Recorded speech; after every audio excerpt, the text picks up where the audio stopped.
Welcome to viewers of Good Morning DRC TV.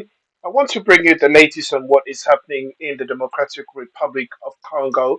As we are, you may not be aware, but just wanted to let you know that the SADC has announced that it's pulling its troops out of the Democratic Republic of Congo. This is just basically the beginning of this phase right now as we speak.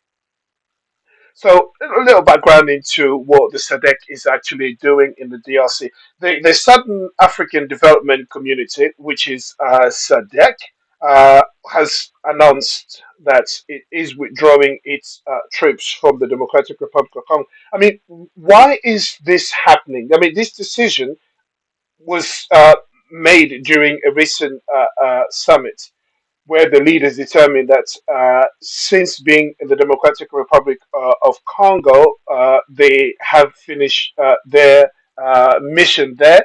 They are now convinced that the situation in the Democratic Republic of Congo must have a political solution to it rather than a military one. This is not surprising that they are coming to this conclusion. Now, when they talk about having a political solution to this problem, I mean, I kind of understand what it is that they're saying, but I also want to look deeper into what it actually means. So, the initial idea was basically to stop the advancement of the M23 group into the DRC and stop them from taking more territory in the country, as it were. Now, Goma has fallen and Bukavu has fallen, and now the rebel group are moving towards Ituri. So the aim, like I said, is basically to topple down the government in Kinshasa. But what we are seeing here is the development of a plan that was conceived long ago in order to balkanize the Democratic Republic of Congo.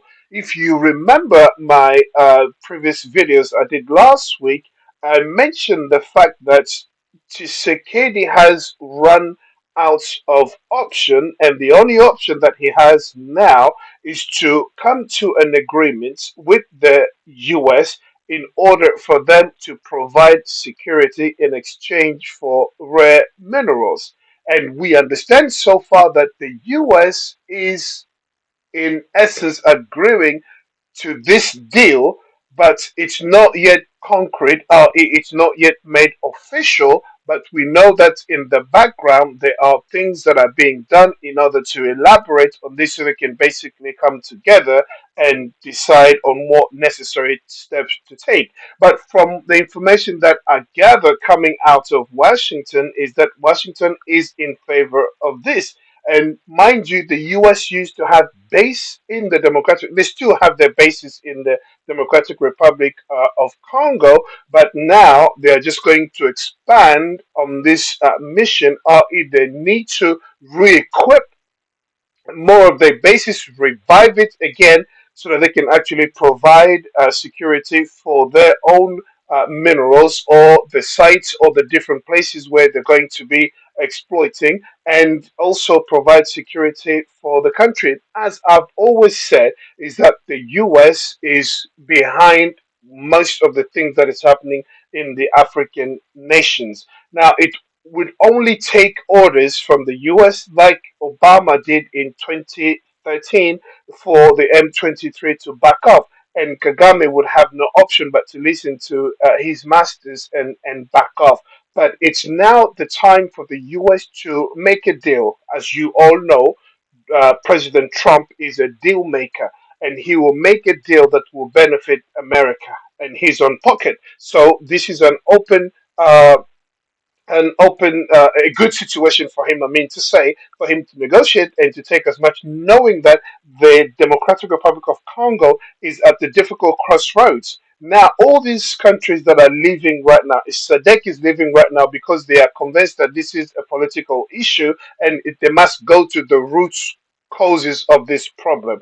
Now, what do you think is happening? In the shadows, we know that there are superpowers that are working and they have somewhat come to an agreement that this issue, for it to be resolved, they need to take into account what the M23 rebel group is also looking for. But we know from Kinshasa that the president is not willing to engage with the so called M23.